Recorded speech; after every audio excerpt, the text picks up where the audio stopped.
Manchester city একদম পুরো 3 points নিয়ে নিছে ব্রেন্টফোর্ডের এগেইনস্টে। ইংলিশ প্রিমিয়ার লিগের ম্যাচ মোটামুটি বলা যায় যে ম্যানচেস্টার সিটির রেগুলার যে স্টার্টিং ইলেভেনটা সেটাই নামছিল, কিন্তু আমরা সাবিনহোকে দেখতেছি যে সে আজকে স্টার্টিংয়ে খেলার সুযোগ পাইছিল। তো আমি ফার্স্ট হাফটা দেখি নাই, ওইটা মিস গেছে। তো সেকেন্ড হাফে গিয়ে আমি যতটুকু দেখছি আর্লিং হল্যান্ড অনেক বেশি গোল করার জন্য সে মানে ট্রাই করছে, কিক গিয়ে পুস্টেও লাগছে, বলটা পুস্টে লাগছে, ফিরে আসছে, রিবাউন্ড করছে, এত কিছু করার পরও সেকেন্ড হাফে গোল পায় নাই, মানে গোল করতে পারে নাই। আর তারা তাদের রেগুলার যে পারফরমেন্সটা ঠিক সেইটাই ডেলিভার করছিল। আলাদা করে যদি বলি তাহলে সাবিনহোকে নিয়ে বলতে হয়, এই প্লেয়ারটা রাইট উইং সাইডটাতে খেলছিল, ভালোই রান আছে, তার ড্রিবল আছে, টেকনিকও ভালো আছে, কিকও করছিল, যদিও সে গোল পায় নাই। তারা তো 3 পয়েন্টস নিয়ে নিছে, 2-1 উইন হয়েছে ব্রেন্টফোর্ডের এগেনস্টে। ব্রেন্টফোর্ড তো ঠিকমতো দাঁড়াতেও পারে নাই তাদের সামনে। অবশ্য এটা মানে অনুমান করেই বলা যায় যে ম্যানচেস্টার সিটির যেই টিম কিংবা তাদের যে প্লেয়ার্স তাদের সামনে দাঁড়ানো তো এটা মানে অনেক বড় বিষয়। তবুও তারা ফাইট করছে, যেহেতু তারা একটা স্কোর পাইছিল ব্রেন্টফোর্ড। সেকেন্ড হাফে গিয়ে মোটামুটি আমি দেখছি যে খেলাটা একদম ম্যানচেস্টার সিটির কাছেই ছিল, তবে শেষের দিকে গিয়ে একটু অ্যাটাক হয়েছিল, যেটা ব্রেন্টফোর্ড তারা অ্যাটাক করছিল, কিন্তু তারা সফল হয়ে উঠতে পারেনি। তাদের মানে প্রপার ফিনিশার ছিল না, বা মানে মোট কথা তারা তারা কোনো স্কোর মানে শেষের দিকে করতে পারেনি। যদি করতে পারতো সুযোগ ছিল, তাহলে হয়তো লেভেল হয়ে যাইতো, তখন এক পয়েন্ট তারা পাইলেও পাইতে পারতো। কেভিন ডি ব্রুইনা, গ্রিলিশ তারা তো সবসময় হার্ডওয়ার্কিং করেই খেলে, রদ্রিকেও আমরা দেখছি। তাছাড়া গুন্ডোগানকে নিয়ে আলাদা করে বলতে হয়, সে কিন্তু যথেষ্ট মানে সে তো বার্সেলোনাতে ছিল মাঝখানের একটা সময়, আবার ফিরে আসছে ম্যানচেস্টার সিটিতে। তো এখানে এসে তার আগের যেই অবস্থা ঠিক সেইভাবেই সে মানিয়ে নিতে পারছে। একদম সেকেন্ড হাফে যা দেখছি সে তার পুরোপুরিভাবে মানে টিমের সাথে সুইটেবল কিংবা একদম মানিয়ে নিয়ে সে খেলতেছে। এখানে তার কোনো সমস্যাই দেখা যাচ্ছে না, সে তার পারফরমেন্সটাই ন্যাচারাল পারফরমেন্সটাই দিতে পারতেছে। তো এটা অবশ্যই মানে সে মাঝখানের একটা সময় অন্য জায়গায় গিয়েও আবার ফিরে এসে সে আগের মতোই আছে, বা সে তার ঠিকঠাক মতোই পারফরমেন্সটা দিতে পারতেছে, এটা ম্যানচেস্টার সিটির জন্য, টিমের জন্য যথেষ্ট ভালো। আর তার জন্য অনেক বেশি মানে এটা একটা মানে এক্সাইটিং বিষয় যে সে মনোযোগটা অন্যদিকে নেয়ার পরেও আবার যখন মনোযোগটা জায়গায় আনছে তখন সেটা ঠিকঠাক মতোই কাজ করতেছে, কোনো ধরনের সমস্যা হইতেছে না। তাকে সেকেন্ড হাফে দেখে মনে হয়েছে সে তার পজিশন অনুযায়ী ঠিকঠাক মতো মানে মুভ করতে পারতেছে, রোলটা প্লে করতে পারতেছে, সেটা ঠিক আছে।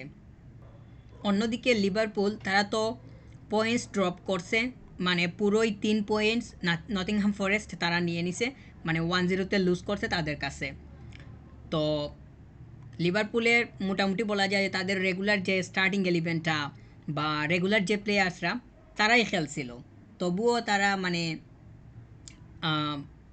মানে স্কোর করতে পারে নাই, মানে জিততে তো পারে নাই কিংবা লেভেলটাও করতে পারে নাই। তাদের স্টার্টিং ইলেভেনে দিয়াস থেকে শুরু করে মোহাম্মদ সালাহ, জটা, আলেকজান্ডার আর্নল্ড, মোটামুটি রবার্টসন, মোটামুটি তারা সবাই ছিল, কিন্তু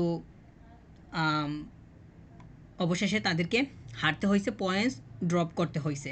এটা তাদের জন্য মানে বর্তমানে তাদের দুর্বলতা আছে, তা এই ম্যাচ দেখে বোঝা যায়। যেহেতু মানে তারা আগের একটা ম্যাচে ম্যানচেস্টার ইউনাইটেডকে 3-0-তে হারাইছিল বা 3টা গোল করতে পারছিল, ওইখানে তাদের পজিটিভিটি কিংবা অ্যাবিলিটিটা ভালোই প্রকাশ পাইছিল, কিন্তু এখানে এসে তারা মানে ধরা খাইলো। তো বোঝা যাচ্ছে যে তাদের ধারাবাহিকতার অভাব আছে, তারা এটা যদি ধরে রাখতে চায় বা পরবর্তী মানে সময়ে যদি ফিরতে চায়, তাহলে তো তারা যেই ধরনের ট্যাকটিক্স কিংবা পরিকল্পনা ম্যানচেস্টার ইউনাইটেডের এগেনস্টে অ্যাপ্লাই করছিল ঠিক সেইটা আগামী ম্যাচে করতে হবে, না হলে তো এই ম্যাচের মতোই অবস্থা হবে। ম্যানচেস্টার সিটির গবার্ডিওল প্লেয়ারটা যে লেফট ব্যাক, তাকে নিয়ে একটু কথা বলতেই হয়। সে নিজেকে যেইভাবে ম্যানচেস্টার সিটির টিমের সাথে মানিয়ে নিছে, এটা দেখে মনে হয় যে সে কম করে হলেও 5 থেকে 6 সিজন এই টিমের সাথে খেলতেছে। অথচ তাকে এই কয়েকদিন আগেই নিয়ে আসা হয়েছিল, এই তো গত ওয়ার্ল্ড কাপের পর তাকে ম্যানচেস্টার সিটি নিয়ে আসে। তো এই কম সময়ের মধ্যেই সে যেইভাবে মানিয়ে নিছে, আজকের মানে ব্র্যান্টফোর্ডের এগেনস্টে যে সেকেন্ড হাফটা দেখলাম, ওইখানে তো সে মানে তার পজিশনিং সেন্স থেকে শুরু করে কেভিন ডিব্রুইনা, তারপর রদ্রি, আরও যারা আছে সবার সাথে তার আন্ডারস্ট্যান্ডিংটা খুবই ভালো। এইটা মানে দেখলেই আপনি নিশ্চয়ই মানে সেটা বুঝতে পারতেছেন। মানে এটা দেখলেই মনে হয় যে এই প্লেয়ারটা নতুন না, মানে অন্ততপক্ষে তো 4-5 সিজন থেকেই খেলতেছে এমনটাই মনে হয়, অথচ সে এই কয়েকদিন আগেই আসছে। এরকম আমরা খুব বেশি যে প্লেয়ার দেখি যে মানে এসেই মানিয়ে নিছে টিমের সাথে বা একদম অ্যাডজাস্ট করে নিছে, এমনটা কিন্তু হয় না। এরকম খুব কম হয় যে মাত্র 1 সিজন 2 সিজনের মধ্যে পুরো টিমের সাথে একদম অ্যাডজাস্ট করে নেওয়াটা। তাছাড়া সবচেয়ে বড় কথা হইতেছে যে মাঠের মধ্যে অ্যাডজাস্টমেন্টটা, পজিশনিং মেনটেনটা, পজিশন মেনটেন করাটা খুবই জরুরি। তার তার যেই রকম সে মুভ করে বা তার যেই রকম অন্যান্য সবার সাথে বুঝাবুঝির সম্পর্ক মাঠে, এটা সত্যিই মানে খুবই দারুণ। এবং তার যে মানে কোনো কিছু আয়ত্ত করে নেওয়ার ক্যাপাবিলিটিটা খুবই ভালো, এটা খুব সুন্দরভাবে ফুটিয়ে তুলতেছে। সে খুব কম সময়ের ভেতরে নিজেকে মানিয়ে নিতে পারছে, এটা তার জন্য ভালো। এবং যারা অর্থাৎ ম্যানচেস্টার সিটি তাকে নিয়ে আসছে, তাদের জন্য এত বেশি ঝামেলা হইল না যে এই প্লেয়ারটা মানিয়ে নিতে পারবে কি পারবে না। সে এসে মানিয়ে নিতে পারছে এবং সে রেগুলার পারফর্ম করতেছে। সে তো প্রায় প্রত্যেকটা ম্যাচে এখন খেলার সুযোগ পাইতেছে, যথেষ্ট পরিমাণ সে খেলার সুযোগ পায়, আবার অনেক সময় তো স্টার্টিং থেকেও খেলার সুযোগ পায়। তো এটা তার জন্য খুবই ভালো। যদি সেটা কন্টিনিউ থাকে, সেটা ম্যানচেস্টার সিটি এবং গবার্ডিওল দুইজনের জন্যই খুবই একটা ভালো বিষয় হবে আর কি। নটিংহ্যাম ফরেস্টের কাছে হারটা লিভারপুলকে অনেক বিষয়ে জাগিয়ে দিতেছে বা অনেক মেসেজই দিতেছে। তা ওনাদের মানে লিভারপুলকে অনেক বেশি সচেতন থাকতে হবে এবং ধারাবাহিকতা ধরে রাখতে যেই ধরনের মানে পদক্ষেপ নেওয়া দরকার সেটা এখন থেকে নিতে হবে। মানে শুরু থেকেই যদি সেটা করে না নেওয়া যায়, তাহলে মানে সামনের দিকে গিয়ে অনেক বেশি ভুগতে হবে।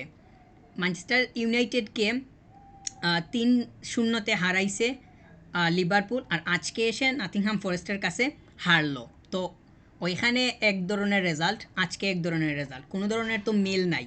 ধারাবাহিকতাটা খুবই দরকার, সেটা লিভারপুলকে মানে যত তাড়াতাড়ি বুঝতে পারে ততই তাদের জন্য মঙ্গল।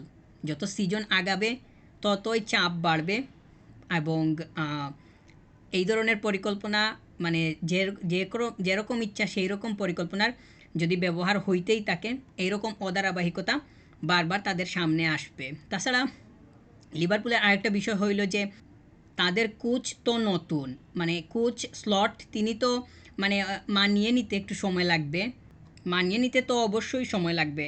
যেই কোচ কিংবা প্লেয়ার দলের সাথে আসে বা যুক্ত হয় নতুন কেউ, তখন তারই একটু সময় লাগে। তো স্লট যত তাড়াতাড়ি মানিয়ে নিতে পারবে ততই ভালো এবং লিভারপুলের জন্য তো অবশ্যই